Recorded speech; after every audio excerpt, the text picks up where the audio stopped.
राम नेपालमै जन्मिएको दाबी दोहोराए एमाले अध्यक्ष ओलीले। राममाडी र ठोरीको बीचमा जन्मिएको खुलासा। पार्टी निकट पत्रकारलाई ओलीको टिप्स सही उचित र आवश्यक ट्विस्ट मात्रै गर्नुहोस्। प्रधान न्यायाधीश जोलेन्द्र शमशेर जबरा विरुद्धको महाअभियोगबारे हुने छलफलको समय आइतबार तोकिने। देशलाई कता लाने भन्ने माओवादीकै हातमा भएको प्रचण्डको भनाई। गठबन्धन झन बलियो बन्दै जाने। एमसीसी पास हुँदैमा अमेरिकी सेना नेपाल आउँदैन भरममा नपरौँ। तारबाट बिजुली आउँछ सेना आउँदैन। गृहमन्त्री बालकृष्ण खाँड। एमसीसीले गर्ने विद्युत प्रसारण लाइनमा निर्माण ठेक्कामा प्रतिस्पर्धा गर्न निर्माण व्यवसायीहरूलाई प्रधानमन्त्री देउबाको आग्रह। एमसीसी सरकारसँग सहमति भएर अगाडि बढेको यो कुनै सैन्य सम्झौता होइन। प्रधानमन्त्री देउबा। क्रिप्टोकरेन्सीको कारोबार बढेपछि 4 छुट्टै सरकारी निकायले गर्दैनन् अध्ययन। आगो लागेर एकाएक एक वृद्धाको घटनास्थलमै मृत्यु। धनगढीमा युवक हत्यामा संलग्नको आरोपमा 2 जना प्रहरीको फन्दामा। मिथिला परिक्रमाका क्रममा सहभागी एक महिलाको ज्यान गयो। सवारी कर नउठाउन हेटौडा उपमहानगरलाई अदालतको आदेश। रुकुम सिस्नेको जंगलमा दर्जनौं भन्दा बढी सकेट बम फेला। कसले राख्यो त सकेट बम? सम्पूर्ण जानकारी आजको भिडियोमा। ताप्लेजुङको कोप्चे बजारमा आगलागी हुँदा एक पुरुषको मृत्यु। जागिर दिन्छु भनी कसैले ठगे प्रहरीलाई खबर गर्नुहोस्। गृह मन्त्रालयको भनाई। करिब 3 लाख भारतीय रुपियाँ सहित विमानस्थलबाट 2 थाई महिला प्रहरीको फन्दामा। पल्साहारा समीक्षा अधिकारी काण्डबारे आयो निकै ठुलो खबर। पल्साहारै भित्री समीक्षाका परिवारलाई पैसाको प्रलोभन देखाएको समीक्षाका बुबा आमाको आरोप। के यो सत्य हो त? अब पल्साहा छुट्लान् त? सम्पूर्ण जानकारी। 7वटा चोरीका मोटरसाइकल सहित 6 जना युवक पक्राउ। नक्कली बैंक ग्यारेन्टी बनाउने शाखा प्रबन्ध सहित 4 जना विरुद्ध भ्रष्टाचारको मुद्दा दर्ता गरियो। दोलखामा ट्र्याक्टर दुर्घटना हुँदा 1 जनाको मृत्यु, 4 जना घाइते। रात्रिकालीन व्यवसाय रातभर सञ्चालन गर्न पाइने, के गर्न पाइन्छ, के गर्न पाइँदैन, सम्पूर्ण जानकारी। खोटाङमा गोरुले हान्दा एक वृद्धको ज्यान गयो। रुस र युक्रेनको द्वन्द्वका कारण नेपालमा पेट्रोलियम पदार्थ फेरि बढ्यो। 1 लिटरको कति पुग्यो त? सम्पूर्ण जानकारी। पेट्रोलियमको मूल्य 200 सम्म पुग्ने नेपाल आयल निगमको भनाई। सुनको मूल्य कति पुग्यो? र परीक्षाको पर्खाइमा बसेका विद्यार्थीहरूलाई आयो निकै खुसीको खबर। कहिलेबाट हुँदैछ एसीको परीक्षा? यस्तो छ कार्यतालिका। कक्षा 12 को कार्यतालिका सार्वजनिक। अब हेर्नुहोस् पुरा समाचार।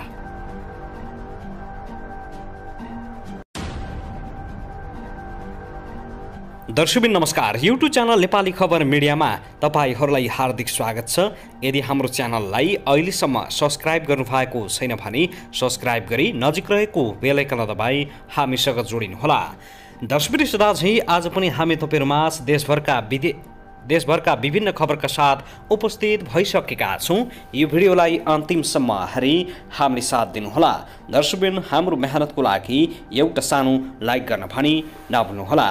कहाँदेखि हेर्दै हुनुहुन्छ, के भन्न चाहनुहुन्छ, के तपाईँ हाम्रो च्यानलमा रेगुलर श्रोता हुनुहुन्छ? यदि रेगुलर हुनुहुन्छ भने रेगुलर लेख्नुहोस्। यदि तपाईँ नयाँ हुनुहुन्छ भने सब्स्क्राइब गरी जोडिनुहोस् ताकि नयाँ अपडेटका साथ हामी तपाईहरुमाझ दैनिक रूपमा उपस्थित हुने गर्दछौँ।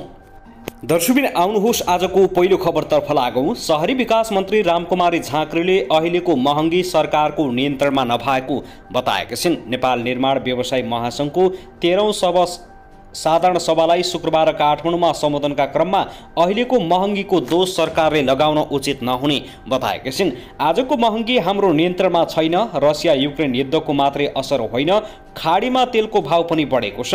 विश्वभर आर्थिक मन्दी देखिएको छ। भारतको मुद्राको पनि अवमूल्यन भएको छ।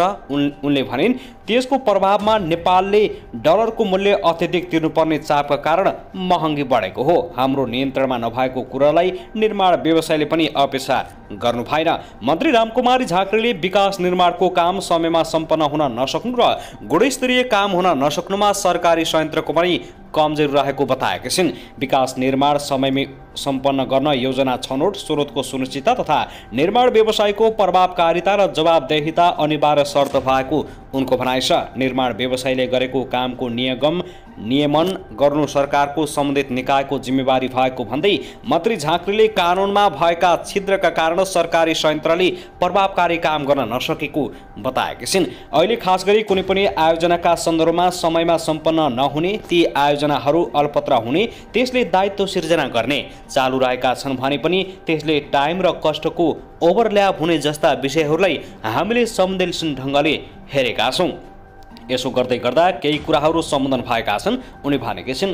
तर केही कुरा अझै ऐनमै संशोधन हुन आवश्यक भएकाले निर्माण व्यवसायको क्षेत्रमा हुने पुनर्निर्माण अथवा पूर्वाधारको विकासमा समय लाग्ने बताएका छिन्।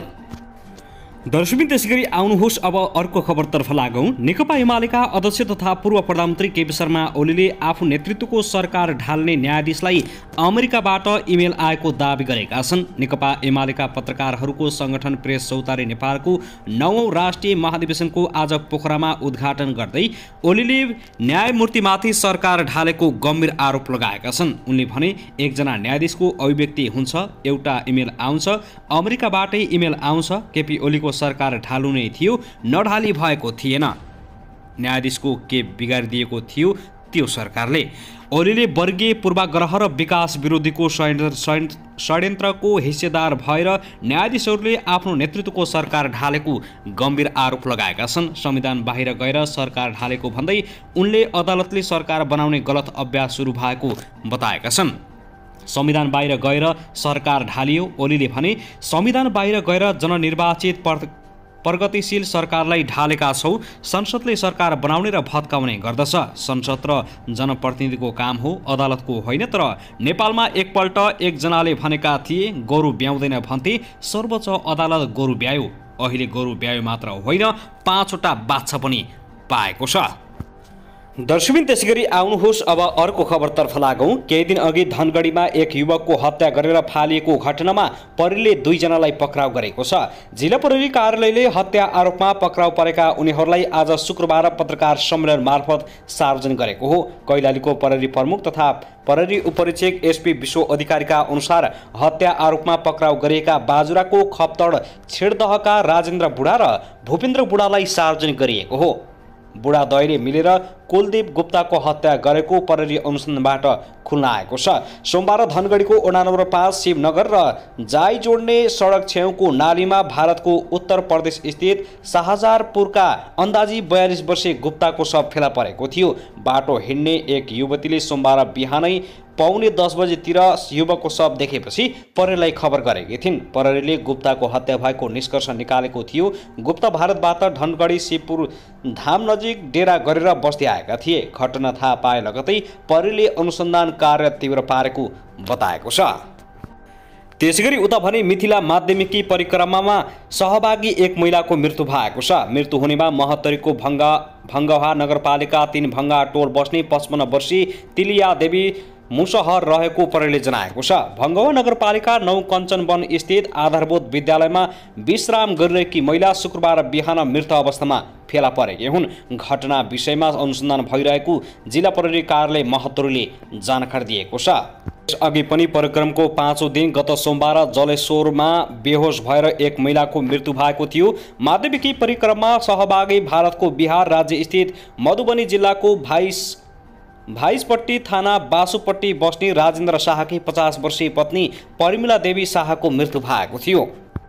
दर्शकबिन त्यसैगरी आउनुहोस् अब अर्को खबरतर्फ लागौँ। रुकुम पूर्वको सिस्ने गाउँपालिका 2 प्वाङको बुर्केसल्ला जङ्गलमा फेला पारिएको सकेट बम डिस्पोज गरिएको छ। कालो प्लास्टिकको ड्रमभित्र लुकाइराखेको अवस्थामा फेला पारिएको सकेट बम आज शुक्रबार दिउँसो नेपाली सेनाले डिस्पोज गरेको हो।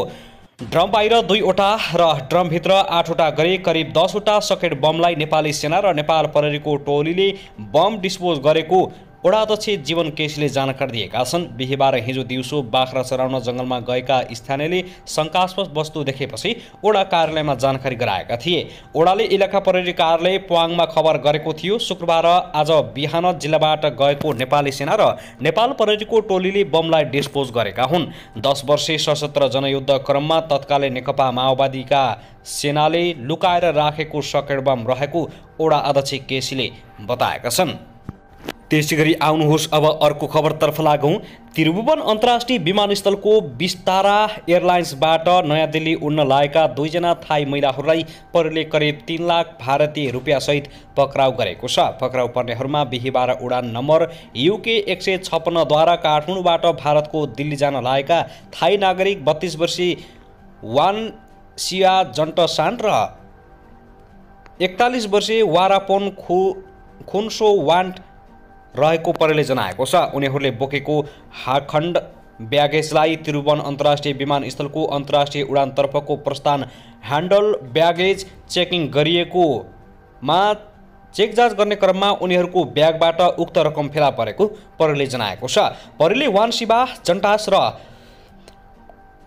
जन्टासको ब्यागबाट भारतीय रुपियाँ 2000 दरको 1,79,500 र अर्कीको ब्यागबाट भारतीय रुपियाँ 500 को दरले 1,15,000 फेला परेको हो। नेपालमा प्रतिबन्धित गरिएको भारतीय मुद्राहरू लुकाई छिपाई भारततर्फ लैजान लागेको अवस्थामा फेला पारिएको हुँदा उनीहरूलाई आवश्यक अनुसन्धान एवं कारबाहीको लागि राजस्व अनुदान विभाग हरिहर भवन पुल्चोक ललितपुरमा बुझाइएको विमानस्थल प्रहरीले जानकारी दिएको छ। आउनुहोस् अब अर्को खबरतर्फ लागौँ। गृह मन्त्रालयले जागिरको प्रलोभनबाट बस्न सबै सर्वसाधारणहरूलाई आग्रह गरेको छ। मन्त्रालयले विज्ञप्ति जारी गरी पछिल्लो समय काम लगाइदिने भन्दै ठगी गरेको पाइएकाले सचेत रहन आग्रह गरेको हो। काठमाडौँ उपत्यकाका चोकचोकमा जागिरको अवसर भन्दै विभिन्न पर्चा वितरण र टाँस्ने गरिन्छ। यसबाट कोही ठगिएका तुरुन्तै नजिकको प्रहरी कार्यालयमा जानकारी गराउन पनि मन्त्रालयले आग्रह गरेको छ। प्रहरीले फागुन 22 गते जब सेन्टरको नाममा ठगी गरेको आरोपमा 9 जनालाई नियन्त्रणमा लिएको छ। प्रहरीका अनुसार पक्राउ पर्नेमा अरहाँचीका 26 वर्षीय अमर पाण्डे, 32 वर्षीय तिलकराम पाण्डे, लमजुङका 22 वर्षीय आनन्द महरठा रहेका छन्। उनीहरू Dudhpokhari job placement and training centre नामक संस्थाका सञ्चालक समेत हुन्। त्यस्तै सिराहाका 23 वर्षीय विवेक यादव, ओखलढुङ्गाका 28 वर्षीय अन्जिन राई, सिन्धुलीका घनश्याम पहाडी, रौतहटका 25 वर्षीय सिर्जन लामिछाने, मोरङका ज्ञानु नेउपाने र सोही जिल्लाका 22 वर्षीय रामबच्चन कुमार यादवलाई प्रहरीले नियन्त्रणमा लिएको छ। उनीहरूले उपत्यकाभित्र विभिन्न स्थानमा जब प्लेसमेन्ट कम्पनी दर्ता गर्ने र उक्त कम्पनीहरूले सामाजिक सञ्जाल, पत्र पत्रिका, पर्चा पम्पलेटका माध्यमबाट घरमै बसी जागिर मिल्छ भनी प्रचार प्रसार गर्ने गरेको पाइएको प्रहरीले बताएको छ। प्रहरीका अनुसार जागिरका लागि उक्त जब सेन्टरको सम्पर्कमा आउने व्यक्तिहरूलाई फारम भर्ने बहानामा 300 देखि 500 रुपियाँसम्म शुल्क लिने गरेका थिए। त्यस्तै 1000 देखि 600 सम्म रुपियाँसम्म जब ग्यारेन्टी शुल्क लिने गरेको पाइएको छ। उनीहरूलाई आवश्यक कारबाहीका लागि महानगरीय प्रहरी बिर्त नयाँ बानेश्वर र बालजुमा पठाइएको प्रहरीले जनाएको छ। दर्शकबिन त्यसैगरी आउनुहोस् अब अर्को खबरतर्फ लागौँ। अभिनेता पल्सा विरुद्ध बलात्कारको आरोप लागेपछि भइरहेका प्रचारबाजी तथा प्रदर्शनमा राष्ट्रिय मानव अधिकार आयोगको ध्यान आकर्षण भएको छ।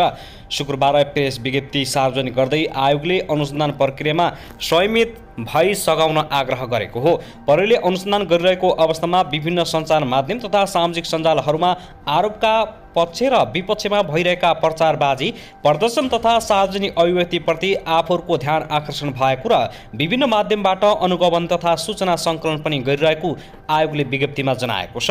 विज्ञप्तिमा लेखिएको छ, गम्भीर प्रकृतिको अपराधको अनुसन्धान फौजदारी न्यायको सिद्धान्त अनुसार गोप्य, निष्पक्ष, स्वतन्त्र र भयरहित वातावरणमा हुनुपर्दछ। अधिकार प्राप्त निकायबाट अनुसन्धान प्रक्रिया चलिरहँदा आरोपका पक्ष र विपक्षमा प्रदर्शन गर्ने, अभिव्यक्ति दिने र प्रचारबाजी गर्नाले आरोपित र पीडित दुवै पक्षको गोपनीयता र मर्यादामा आँच पुग्नका साथै अनुसन्धान प्रक्रिया समेत प्रभावित हुने सम्भावना रहन्छ। यस प्रकारका गतिविधिले नेपालको संविधानको धारा 28 को गोपनीयताको हक र धारा 20 मा उल्लेखित न्याय सम्बन्धी हक, मुलुकी फौजदारी संहिताको दफा 29, मानव अधिकारको विश्वव्यापी घोषणा पत्र 194 को धारा 12 र नागरिक तथा राजनीतिक अधिकार सम्बन्धी अन्तर्राष्ट्रिय महासन्धिको धारा 17 मा व्यवस्था भएको गोपनीयताको अधिकार समेत प्रभावित भएको विज्ञप्तिमा बताइएको छ।